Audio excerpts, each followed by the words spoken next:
آقا اومدیم با چالش خیلی بال قراره که بابی از بابا سوال بکنه و هر چی سوال میکنه تو باید برعکسش جواب بدی. اگر عین همون یعنی درست جواب بدی یه چک میره زیر گوشه. هر چی از برعکس. بریم یک دو سه برو. میدون ماشینت مشکیه؟ نه. تو اسمت مهدیه؟ نه. سیمبال دوست داری؟ نه. من دوست داری؟ آره. یه تک بزنم زیر گوشه؟ آره.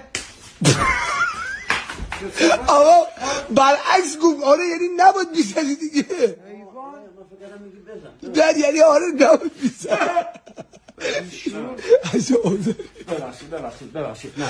خب نوبت بابا میرسه. بابی باید اشتباه جواب بدی. بابی جان اشتباه جواب ندی چک میره زیر گوشه. برو برو. تو رنگ نقد آبیه؟ نه. تو گوش میدی؟ آره. تو گوش میدی؟ نه دیگه آره میگی یعنی نه دیگه یعنی تو باید میگفتی نه. بیا بعد تو خری؟ خیلی. آره. خب من با خر که بازی میکنم.